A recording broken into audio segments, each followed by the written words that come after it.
It's just come to me. When the grand opening here, we're going to do a big pool, sort of a DJ there, drinks coming out of there. Okay. We'll have your favorite ginger beer. All of YouTube is invited. Yeah. Is that right? Exactly. Oh, it's heaven. You brought the sun, David.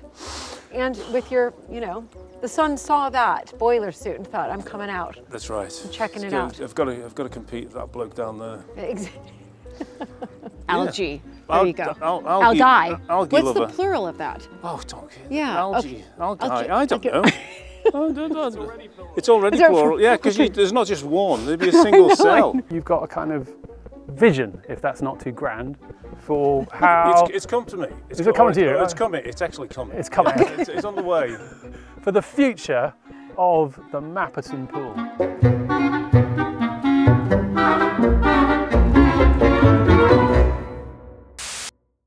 Welcome to Mapperton, our family home and estate in Dorset in the southwest of England.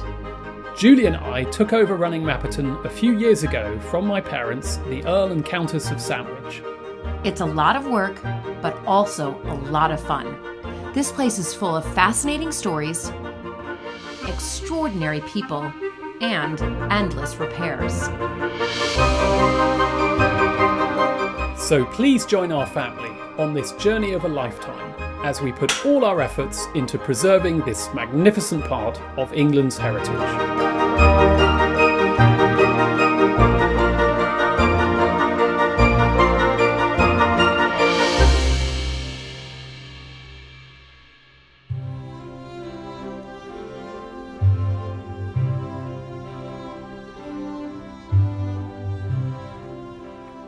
Hello, everybody. It is a really exciting day today. I'm like over excited.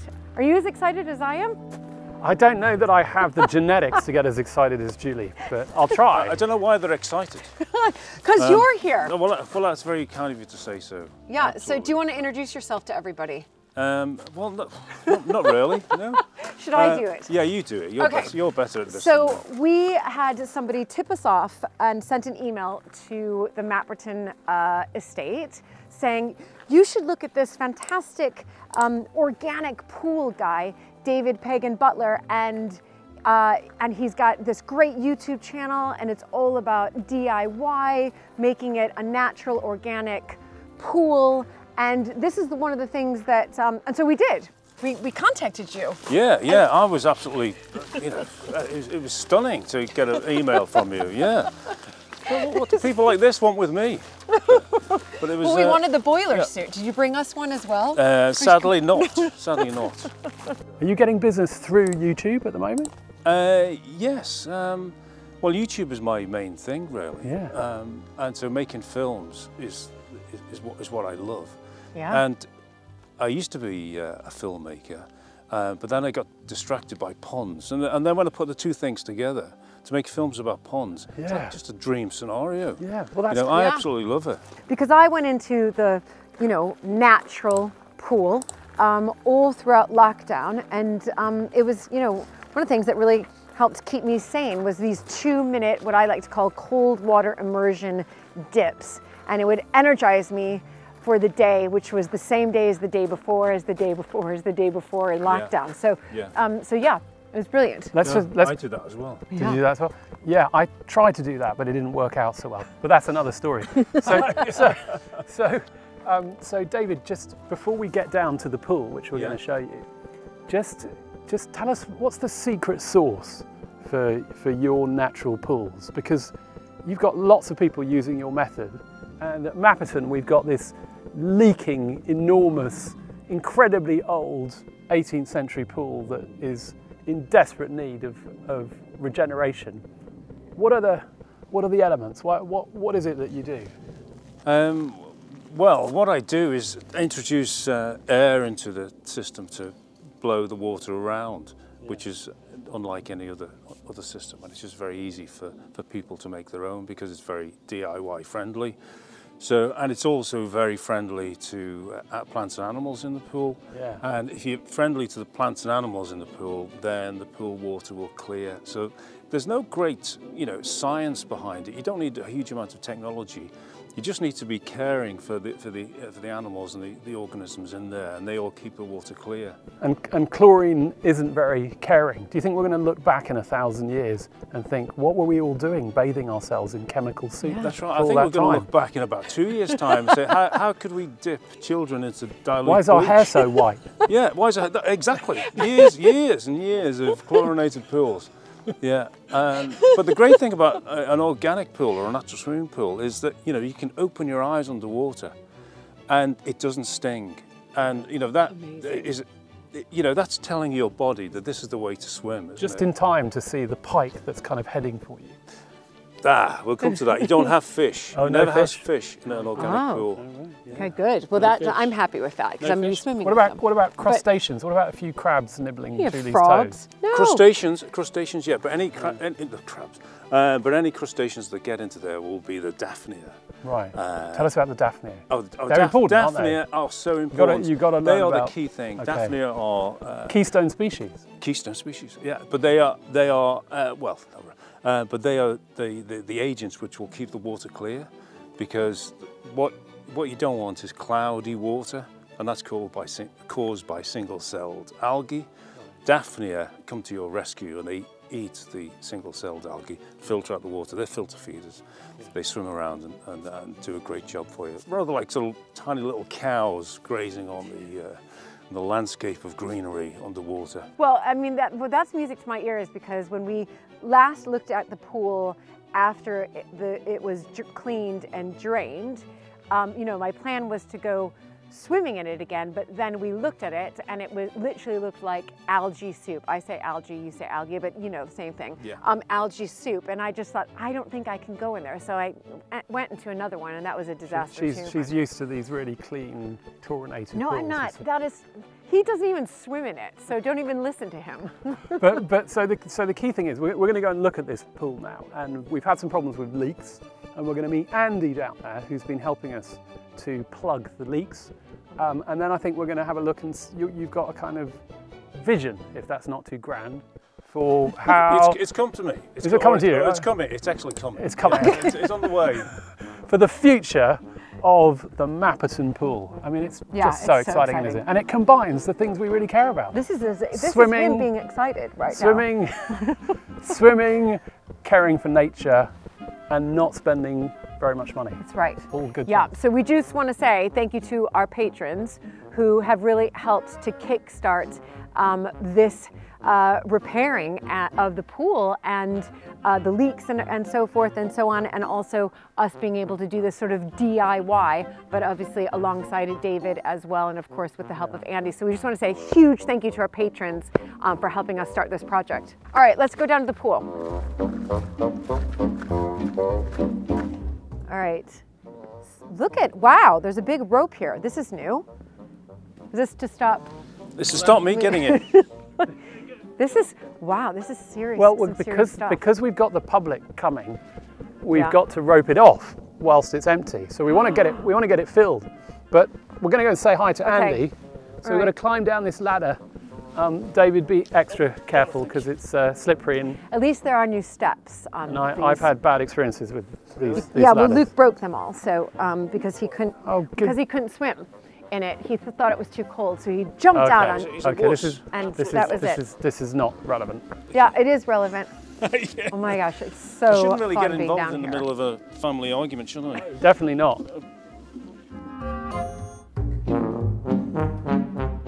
For early access to these videos, behind-the-scenes content, and other benefits, please help support this important part of England's heritage by becoming a patron at patreon.com/Mapperton Live. Andy. Hi, Lou. We're back again. This time we brought an expert. Ah, right. Yeah. About time there's somebody professional on the job. We thought that we just needed to bring up the level of professionalism at Mapperton. Cool. Just a notch. Yeah. But anyway, we are here now looking at a leak. Now, last time I came here, this leak was so bad that I had to stick my thumb in it. Yeah, and that didn't work. That was the only way to stop it. What? But you've come up with some magical material. Yeah. What is this? It's like a Map-Eye product where it goes off in water. It was Great. pouring water, Yeah. and we've managed to stop it. What we're trying to do here, in order to solve the pool problem, is first of all solve the leak problem. Exactly. Because I was pools just with gonna say, leaks aren't really pools, they're sieves. They aren't, no. But the thing that's contributing to the problems of the pool, obviously the algae is the big problem, are these leaks. And these leaks are bringing in groundwater. Yeah. And the groundwater is going to be saturated with nutrients. And we want to try and keep the nutrient level in the pool low. That's why we're getting loads of algae. So the work you're doing to patch up these holes is excellent. This is exactly what is needed to begin with, to start to turn this pool around. But this has been such a magical substance that you've really revised your quote downwards, haven't you, Andy? I mean, Well, I'm it's trying just, to. It's costing hardly anything, is it? I never intend to go down anywhere. We've all got to go down one day. Well, we're all down here. So, finishing this job, roughly? Well, I'm quite happy with that. Yeah. Right. We're all trying to do a temporary, what I call a temporary repair. There's no 100% guarantee on anything, but at the end of the day, if that's worked in that area, that was the worst incoming supply of water, wasn't it? Yeah. You can see more over there. There's a bad one there. That, yeah. Right. I might add something to that behind that they use for stitching cracks together. Okay, but Some sort of epoxy. You're slowly meandering away from my question, which was... You talked about money, you threw me straight off. Well, it's always about money and time, Yeah, isn't it? So, back to the time question. What do you reckon? Another week? Yeah, another week or so. Another week Okay. or Week and so? a half. Well, I've got to order the new, Yeah. this Yeah, okay. bigger batch of this, so that could be The next reason couple of I'm weeks. asking that is not to tie you down so much, but because it looks like Couldn't believe that. Yeah, I know. Exactly. it looks like we've now got a part 2 to the plan. Yeah. Yeah, which is why David's here. So, David, I wonder whether you could kind of sketch out your kind of rough ideas for what Now we that might you've do seen here. it. Because Julie, I think, will. All right, yeah. She's got this excitable gene, and she'll. I do have this excitable yeah. gene. It's a good gene. It's a good gene. yeah. So Yeah. excite me. Tell Excite me you. what's happening. Oh my goodness, it's a tall order. Well, the main problem with this pool is there are, as you've correctly identified before, are there too many nutrients getting into the pool. So there's phosphate coming in from soil water, getting into the pool and allowing the algae just to flourish. And there's nothing to compete with the algae for the phosphate in this water.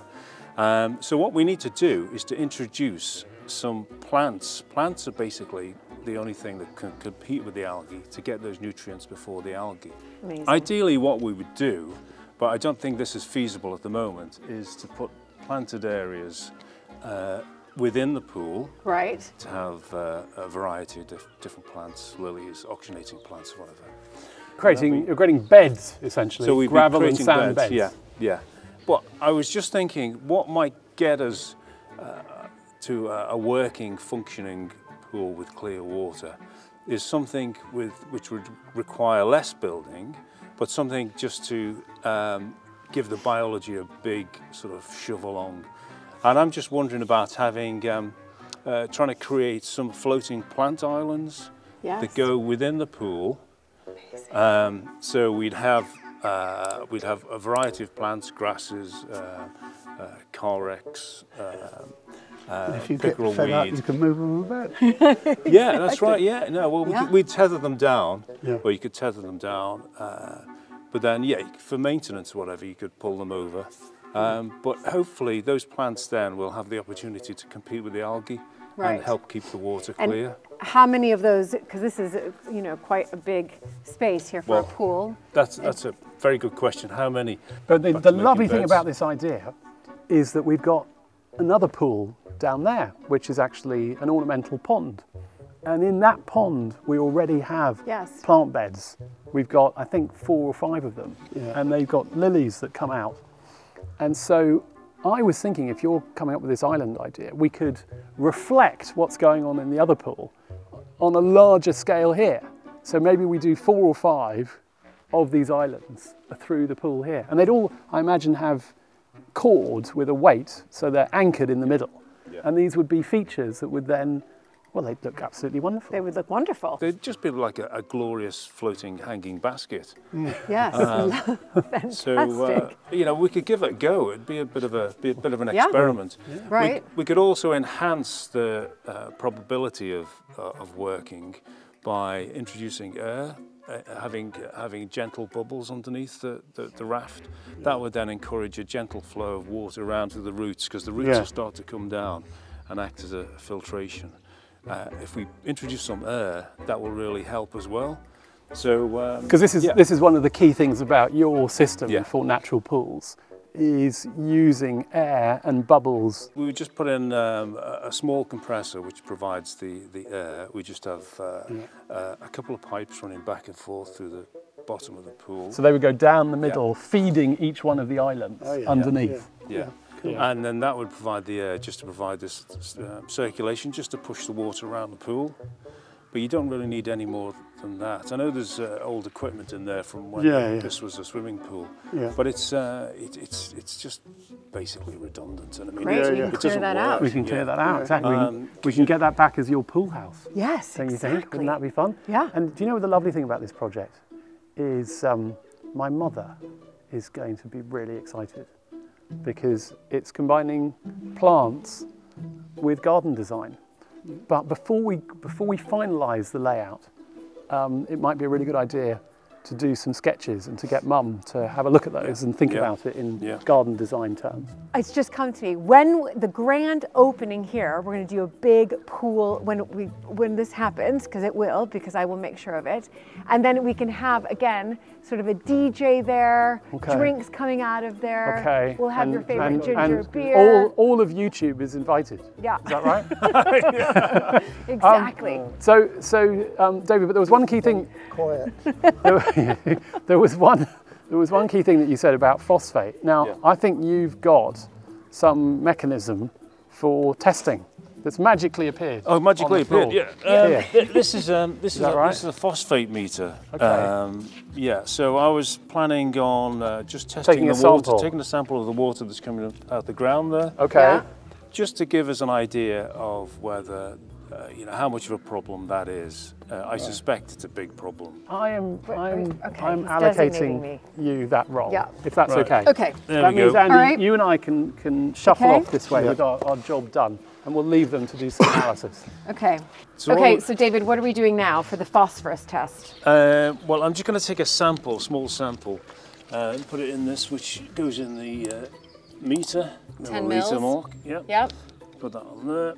Now, I'm going to put this in the device, and it measures the light that gets transmitted through that and uses that as a reference, and then we're going to add a reagent which will react with the phosphate and make it go slightly blue, depending on how much phosphate there is in there. Okay. And then when we measure it again, it'll come up with a reading, because there'll be less light to be transmitted through it, so it'll come up with a reading of the phosphate level in the pool.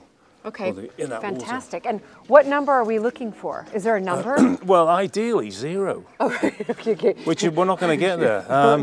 Well, I mean, should I bet on this? I mean, are we going to have like a bet, like who gets closest to the number? That'd be good. Between 0 and what? Good.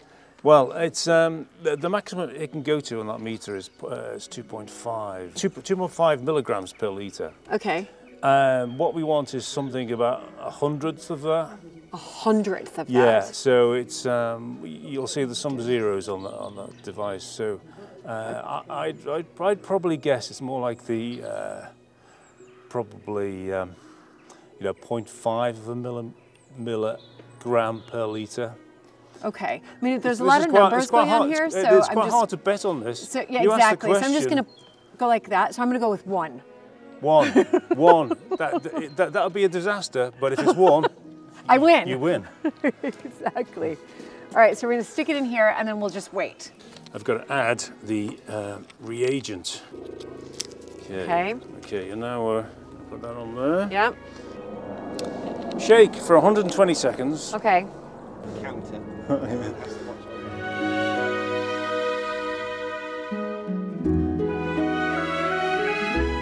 Okay, you tell me when. Oh, I'm going to watch. I don't know, what do we think, 30 more seconds? Oh, I think that's probably, you'd probably. Gosh, the sun is super nice. Yeah. Oh, it's heaven. You brought the sun, David. And with your, you know, the sun saw that boiler suit and thought, I'm coming out. That's right. I'm checking it out. I've got to compete with that bloke down there. Exactly. I think that's probably 120 seconds. Okay. All right, 120 seconds. Brilliant. Done. Brilliant. And okay, there we go. Stick that in there. Okay, now I'm waiting 3 minutes. We'll be right back after the break.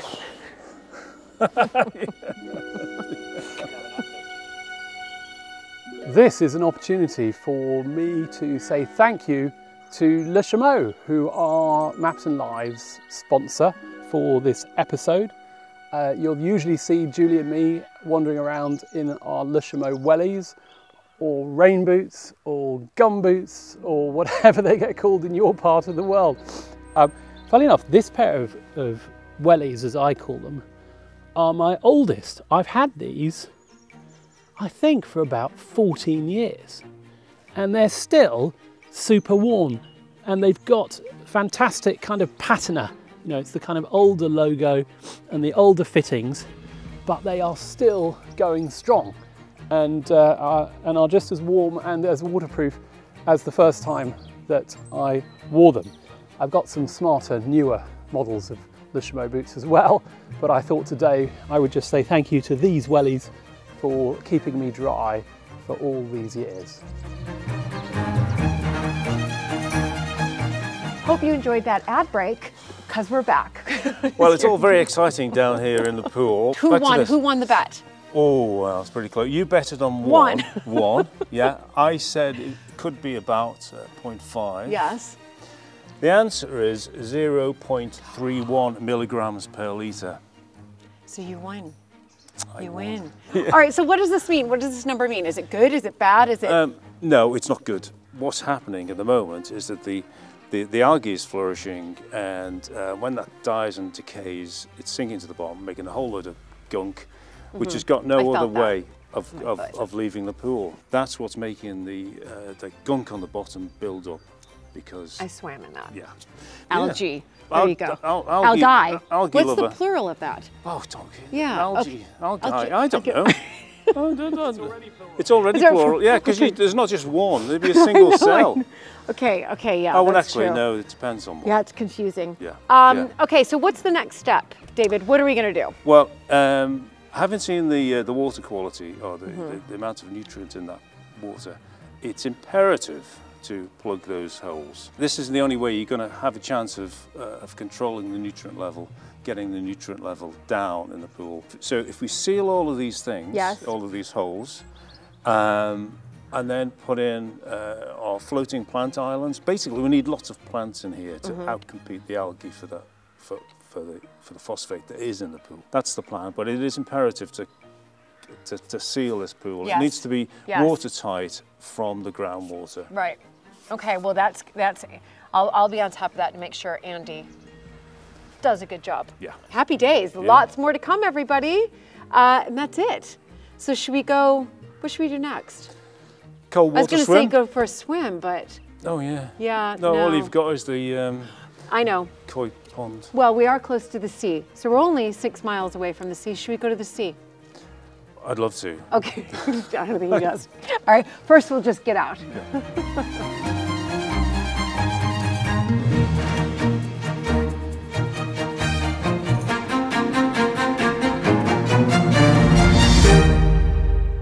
So we're in the drawing room today, and it's a day on which something has arrived that very exciting.